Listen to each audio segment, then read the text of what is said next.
Can Apple school Google with new low-cost iPads? For Tech Republic and ZDNet, I'm Dan Patterson with Larry Dignan and Bill Detwiler. Larry, $299 for the new entry-level iPad. Is this enough to take on the Chromebook?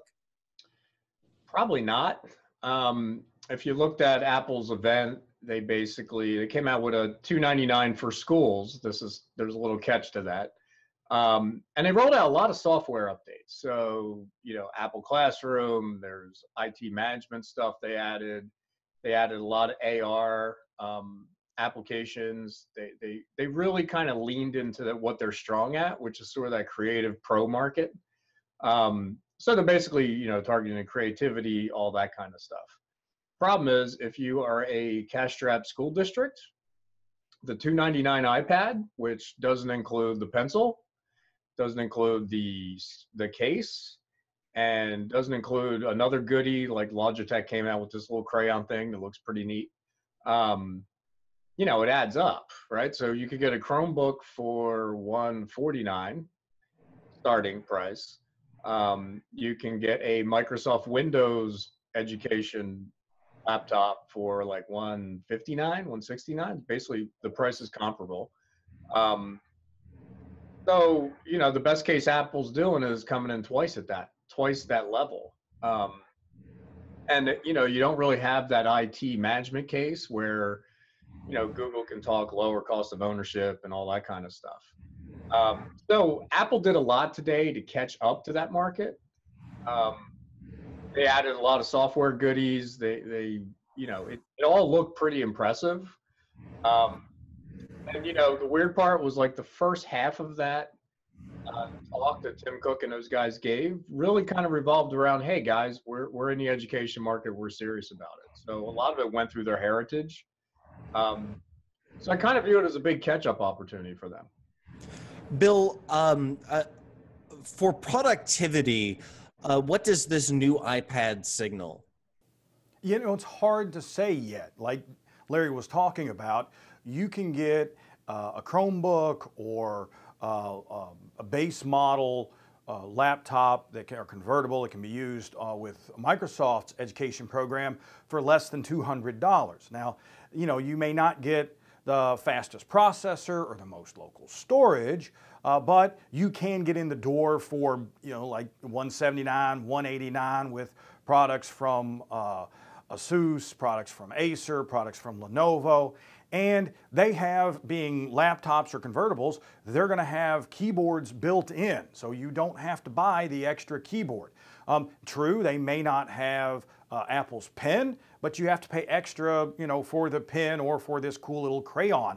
And so, Apple's event, like Larry said, they paid a lot of attention at the event to creativity, to people using these to write books, people using these to create using them to create things sort of artistically, visual presentations. But, and they said, oh, and if you need a keyboard, here it goes. Now, as someone who has a high schooler right now, and as someone, who that person uses, my daughter uses a lot of software to create stuff for school, she really needs a keyboard. Most of the stuff she's creating is either a paper, it's either a presentation, and that's hard to do without a keyboard. So you still need that. A pen is great, it's cool, but even to code, you're going to need a keyboard. And Apple made a big point about coding and how they're teaching kids to code. Sure, you can do some things with a pencil, you can use an on-screen keyboard, but a hard physical keyboard goes a long way with these devices. The other thing that I think is really interesting is the durability of these devices. iPads have gotten more durable over the years, but it's still easy to drop these things and crack a screen. Now, yes, you could say you could do the same thing with a Chromebook, but with a laptop with the screen closed, you're a little less likely to break that screen because you've got a little more protection there than you would on an iPad. So, I'll be interested to see whether people want to trade in those Chromebooks and those laptops with Windows education for iPads. So before we get to what Google and Microsoft are doing, let's talk a little bit about applications and software. Larry, there's a big push, like you said a moment ago, the company is leaning into their strengths. One of their strengths is applications, and there was a big push towards augmented reality. Speaking of reality, what is the reality of AR in the classroom and other Apple education and creation applications? It's not quite there yet, but all the whether you're Google, Microsoft, they're all looking at AR in the classroom, right? You can dissect a frog. That was one of the demos that Apple had today, and you know it can bring art museums to life. It can do a lot of stuff. So it's very interesting from that perspective. I think it's still early days for sure. One thing Apple did that was interesting was, you know, their classroom management apps, their apps for teachers, the coding app, their, you know, teaching coding sort of thing. They're tying that into ARKit. So I think over time that gets pretty interesting. But I'm not sure it's not necessarily an education thing just yet. I think the most interesting thing about this is Apple spent a lot of time on education, and that was their focus of their event. If you look at this, it's like, all right, so the iPad costs $329 now for consumers. Buy the pen, it's kind of interesting functionality, right? So I almost wonder, you know, like I kind of looked at it and go, okay, so I would buy the smaller iPad Pro. Why exactly?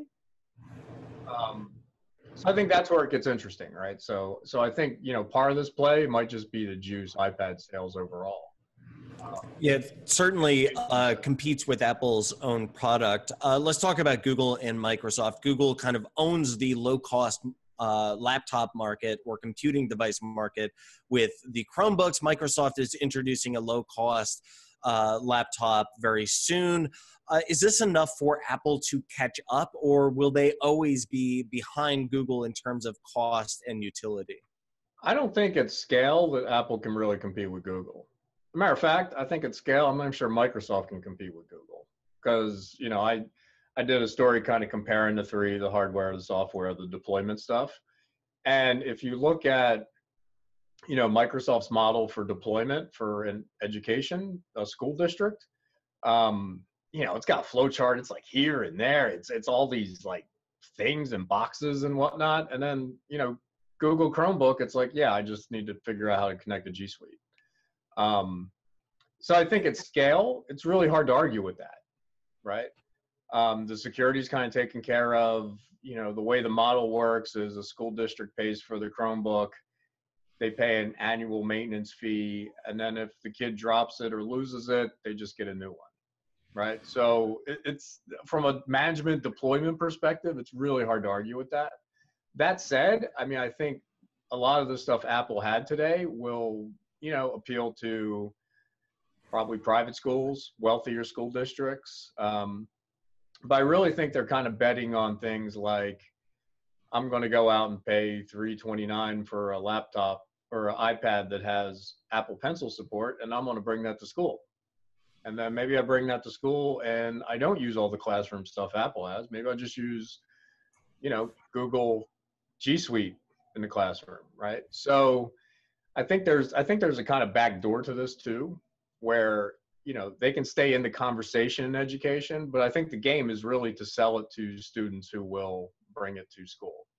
And you know, Larry, that's a really important point, because when you're talking about these purchasing decisions, it's either going to be at the district level, it's going to be at the state level. I mean, you're talking about big decisions that have to be made by school administrators, right? So it'll depend on how successful Apple can be is convincing a school district to set up iCloud accounts. You know, they talked about upping the free storage that they're going to provide. They tried to put forward the IT management solutions. But, you know, are teachers in the classroom, if they're required by the district to use, say, something like Blackboard, or if the district uses Infinite Campus. These are other sort of student management systems and portals. You know, if they already have a system in place, sure, it may have an iPad or an iPhone, an iOS app that goes with it, But, you know, is it going to be double duty, right, to manage a classroom, to manage a learning experience with Apple software versus, say, what you already have on the books? And, you know, school districts are notoriously slow when adopting new district-wide solutions. So, you know, I'll be interested to see how, you know, how good of a sales pitch Apple can make to those districts to say, hey, I know you're already using Google Docs or, you know, Google Apps to do all these projects. I know you're already using all these classroom management tools to keep your grades, to manage the learning experience. Come over and now use our tools instead. So I think that can be a tough sell. All right, it may be more Office than education, but Microsoft is also coming into this market with the low-cost computing market with their own products. We all do grow up and leave school, go into the office. Will Microsoft be able to compete here? I think they will. I mean, in terms of market share from that Future Source Consulting Group, I think Microsoft was like 22% of the market, 25, something like that. So Google's pushing 60. I mean, if you look at Apple, Microsoft, and Google, they basically account for almost 83% of all the revenue. And that's a stat from Frost and Sullivan. So, you know, there's really three big players here. Microsoft's most interesting thing is they've come down on the hardware with their partners to basically match a Chromebook. So that's good. Their main pitch is really Office 365. Right? They're saying if you want your students to have work skills, they need to know Office, which is kind of self-serving, but I can't argue with that, right? I mean, you can do things in Google Sheets, but you know, at the end of the day, if you're really doing something, you kind of need Excel, or you need PowerPoint, or you need, you know, something in Office. So I think that's interesting. And then Microsoft also has these other goodies where you got Minecraft for education, right? So that's interesting. So they all have sort of unique characteristics.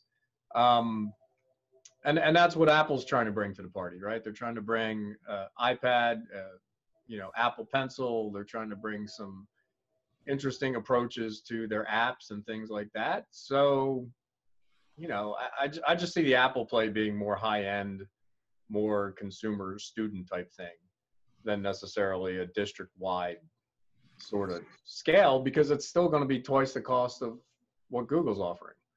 And, you know, like Bill was saying about Canvas and Blackboard, I think that's what makes Google Classroom so dangerous, because it's good enough and it's free and it's integrated with G Suite. So, you know, if you're a company like if you're the company behind Canvas and Blackboard, it's tough. I mean, it's a tricky market. So I think that's a ongoing thing, but I mean, I think Microsoft will be fine in certain areas, but I mean, they have an uphill battle too, because it's hard to compete with that simplicity that Google has. All right, you can find full analysis of the iPad for education by visiting Tech Republic and ZDNet. While you're there, make sure you subscribe to a ton of our different newsletters that will keep you on top of education tech, business tech, and future tech. Also, make sure to read Larry Dignan's full story, how Apple, Google, and Microsoft stack up in education technology, as well as Apple iPad and the new Pencil, $299 for schools and aimed at the Chromebook, both by Larry Dignan and on ZDNet.